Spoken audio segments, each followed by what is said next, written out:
चैत्र नवरात्रों की शुरुआत हो चुकी है और नवरात्रों का पौराणिक और धार्मिक महत्व तो सभी जानते हैं, लेकिन आयुर्वेद की दृष्टि से जाने तो कैसे नवरात्र लोगों को सेहतमंद बना सकते हैं और क्या साइंटिफिक जो है इम्पोर्टेंस नवरात्रों की है।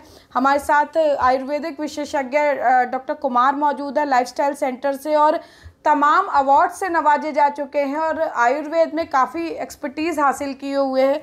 सर, पंजाब केसरी टीवी में स्वागत है आपका। डॉक्टर साहब, हम अक्सर नवरात्रों की बात करते हैं तो धार्मिक आस्थाएं होती हैं, सबको पता है, लेकिन आयुर्वेद बहुत फोकस करता है और नवरात्रों को बड़े हेल्थ पॉइंट ऑफ व्यू से भी देखा जाता है। तो क्या कुछ ऐसा महत्व है और कैसे नवरात्र सेहतमंद बना सकते हैं लोगों को? Thank you Puja. डेफिनेटली मैं तो हर बार कहता हूँ और बार बार कहता हूँ कि हमारे सनातन धर्म में जो भी प्रैक्टिसेस हैं फास्ट को लेकर के, व्रत को लेकर के, वो बहुत साइंटिफिक है। उसमें धर्म का अपना एंगल है और उसमें सेहत का एक एंगल है और उसमें एक मानसिक साइकोलॉजिकल एंगल एक अलग एंगल है। अगर हम नवरात्र को समझें तो सबसे पहले तो हम इसकी टाइमिंग को समझते हैं। साल में 2 बार आते हैं और उस वक्त आते हैं जब सीज़न चेंज हो रहा होता है। अब जैसे सर्दी से गर्मी शुरू हो रही है और सितंबर अक्टूबर में जो दोबारा से होंगे उस वक्त हम गर्मी से सर्दी में एंटर कर रहे होंगे। और शरीर आयुर्वेद की दृष्टि से जब भी सीजन बदलता है या ऋतु परिवर्तन होता है तो शरीर में बहुत से बदलाव आते हैं। उन बदलावों को सुगम करने के लिए, अच्छी तरह से बदलाव हो जाएं, उस लिए ये नवरात्र का व्रत जो है बहुत साइंटिफिक तरीके से और बहुत उसी कारगर टाइम पे आता है कि अगर हम यहाँ इस वक्त अगर थोड़ा सा अपने शरीर पे, अपने खान पान पे और अपने मानसिक संयम पे अगर काम करें तो काफ़ी हद तक एक ट्रांसफॉर्मेशन शरीर का हो जाता है और हम अगले सीजन के लिए हमारा शरीर अच्छी तरह से तैयार हो जाता है। दूसरी तरफ जब अगर हम इसका एनालिसिस करते हैं, फिजिकल एनालिसिस और धार्मिक एनालिसिस या साइकोलॉजिकल एनालिसिस, अगर मैं इसका धार्मिक एनालिसिस करूं तो व्रत जो है हमें त्याग की भावना हमारे अंदर पैदा करता है। लेकिन आजकल हो क्या गया है, त्याग के नाम पर हम जो थोड़ा बहुत स्वाद में का त्याग करना पड़ता था, उससे ओवर ईटिंग भी हो जाती है। ओवर ईटिंग भी और स्वाद के नाम पर भी बहुत सी तरह के पकवान बनने लग गए हैं जो व्रत के नाम पर बिक रहे हैं बाजार में। दैट मीन्स अब लोगों को लगता है अब तो हमें टेस्ट भी सेम मिलने लग गया है। तो वो एक भावना तो हमारी चली गई है, त्याग करने को हम तैयार नहीं हैं। दूसरा, व्रत जब करते हैं तो मानसिक तौर पर हमें एक स्ट्रेंथ फील होती है, हमें आत्म नियंत्रण की भावना जो हमारे अंदर पैदा होती है, हमें सेल्फ कंट्रोल डेवलप होता है। जब हम इसके शारीरिक एंगल की बात करते हैं तो जैसे ही हम थोड़ा सा अपने बॉडी को डिटॉक्सिफाई करते हैं, व्रत में क्या होता है, हम एक तो नमक छोड़ते हैं, एक अनाज को छोड़ते हैं और कोई भी इस तरह का बाहरी, अगर कोई नॉन वेजिटेरियन है तो नॉन वेज खाना छोड़ देता है, अगर कोई ड्रिंक करता है तो ड्रिंक करना छोड़ देता है। तो इस 9 दिन में शरीर काफ़ी हद तक अपने आप को डिटॉक्सिफाई कर लेता है जब ये सारी चीज़ें छूट जाती हैं। लेकिन होता क्या है कि इन सब चीज़ों के रिप्लेसमेंट हमने ढूंढ लिए हैं। दूसरा, अचानक से हम खाना पीना सब कुछ छोड़ देते हैं, फिर अचानक से जो है सब कुछ शुरू कर देते हैं। तीसरा, एक मेजर एंगल क्या है कि बहुत से लोग ठीक तरीके से भी फास्ट रखते हैं, लेकिन आज मैक्सिमम लोग जो है या तो बीपी का शिकार हैं, ब्लड प्रेशर का, या फिर शुगर की बीमारी हर किसी को लगभग आजकल हो रखी है।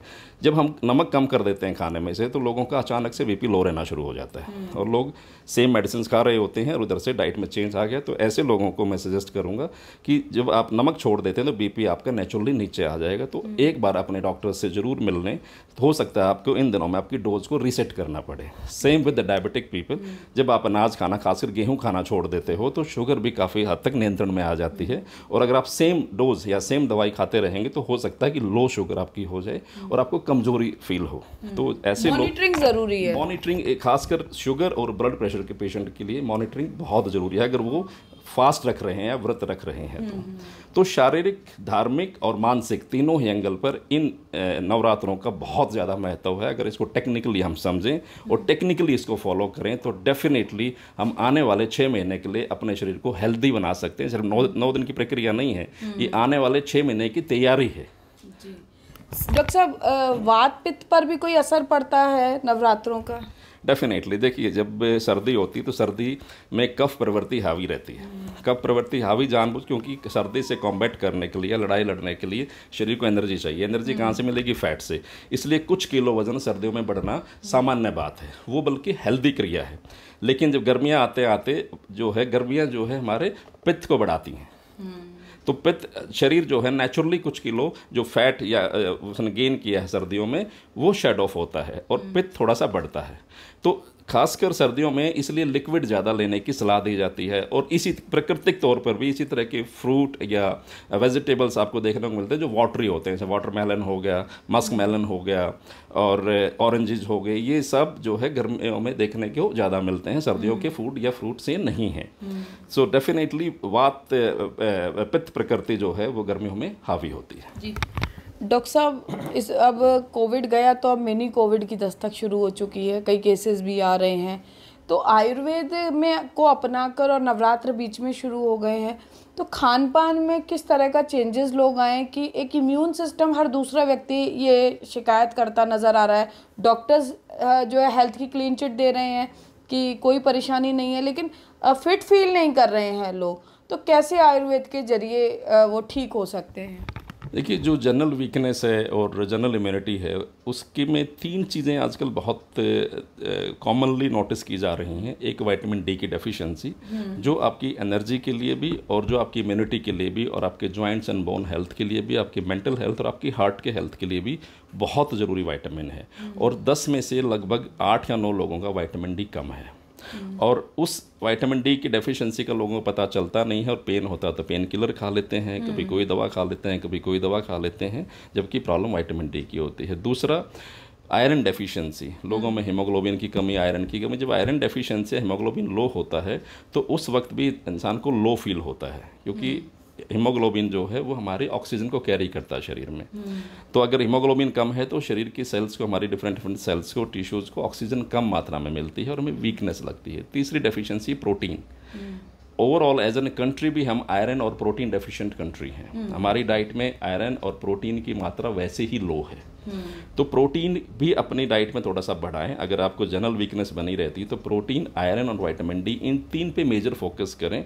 अगर इनकी कोई कमी है आपकी डाइट में, पहले तो इसको पूर्ति करें, उसके बावजूद भी अगर कुछ है फिर हम दूसरे नुस्खों पे जाएं। जैसे कि आजकल गिलोय का काढ़ा पीने की सलाह दी जाती है, आजकल आप सिट्रस फ्रूट्स का विटामिन सी रिच डाइट जो है उसको लेने की सलाह दी जाती है, लेकिन ये भी तभी काम करेंगे जब बेसिक न्यूट्रिएंट्स आपके शरीर में पूरे होंगे। सप्लीमेंट्स का भी लोग सहारा लेते हैं, वो कितना ठीक है लोगों के लिए? देखिए, कुछ चीज़ें हैं, फॉर एग्जांपल जैसे हमने विटामिन डी बताया, विटामिन डी कम होने के 2 रीजंस हैं। एक तो डेफिनेटली सबका सन एक्सपोजर बहुत ज़्यादा नहीं रहा है। दूसरा, एज एन एशियन स्किन, हमारी जो स्किन थोड़ी डार्क है और जो सन पेनिट्रेशन है, सन रेज की पेनिट्रेशन यूजुअली हमारी बॉडी रेसिस्ट करती है। तो हम एज एन एशियन स्किन में विटामिन डी की डेफिशिएंसी कुछ ज़्यादा मात्रा में होना एक नेचुरल प्रोसेस है, जबकि जो वाइट स्किन है वो ज़्यादा रिसीव करती है सन रेज को, सन बाथ वगैरह लेते हैं तो उसकी कमी पूरी हो जाती है। तो अगर विटामिन डी कम है तो डेफिनेटली आपके पास एक ही साधन बच जाता है, सप्लीमेंट्स में विटामिन डी के कई तरह के आते हैं, डिपेंड करता है कि आपके अंदर डेफिशिएंसी कितनी है। अगर थोड़ी बहुत डेफिशिएंसी है तो आप वीकली डोजेज आते हैं, पाउडर फॉर्म में भी आता है सप्लीमेंट्स, आप लिक्विड फॉर्म में भी आता है और कैप्सूल फॉर्म में भी आता है। लेकिन अगर डेफिशिएंसी बहुत कम है, मतलब बहुत ज़्यादा डेफिशिएंसी है, आपका लो है बहुत ज़्यादा विटामिन डी, तो एडवाइस किया जाता है कि विटामिन डी के फिर इंजेक्शंस आते हैं जो ज़्यादा जल्दी से रिकवरी करते हैं। तो वो इंजेक्शन 10 डेज या 15 डेज़ की गैप में एक लगता है, डिपेंड्स करता है कि आपका विटामिन डी का लेवल क्या है।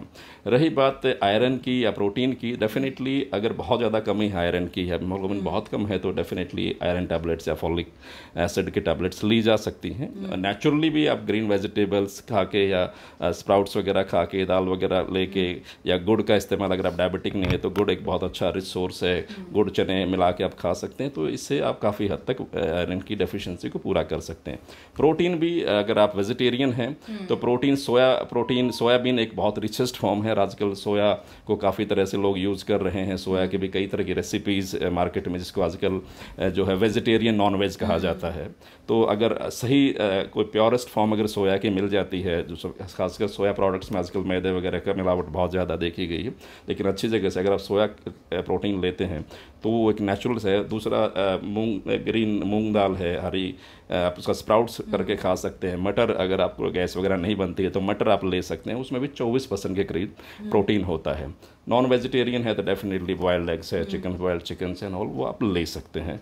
तो प्रोटीन के बहुत ज़्यादा सप्लीमेंटेशन की तरफ नहीं जाना चाहिए, क्योंकि प्रोटीन सप्लीमेंट्स खासकर गैस बनाते हैं, बहुत इजीली डाइजेस्ट नहीं होते हैं। तो देखिए डॉक्टर कुमार हमारे साथ मौजूद थे और नवरात्र आपको कैसे सेहतमंद बना सकते हैं ये इसकी जानकारी दी, और सेहतमंद बनने के साथ साथ कैसे इम्यून सिस्टम को बेहतर किया जा सकता है। नवरात्रे में ज़रूरत है बस आयुर्वेद के तरीके से जीवन शैली को बेहतर बनाने की, खान पान को सही करने की, ताकि शरीर के अंदर जो रोग प्रतिरोधक क्षमता है वो पहले से और अधिक विकसित हो सके। कैमरा पर्सन शिवम के साथ फरीदाबाद से पूजा शर्मा, पंजाब केसरी टीवी। हमसे जुड़े रहने के लिए हमारे YouTube चैनल को सब्सक्राइब करें और नई वीडियो की नोटिफिकेशन के लिए बेल आइकॉन को दबाएं। अगर आप ये वीडियो Facebook पर देख रहे हैं तो लाइक जरूर करें और ज्यादा से ज्यादा शेयर करें। धन्यवाद।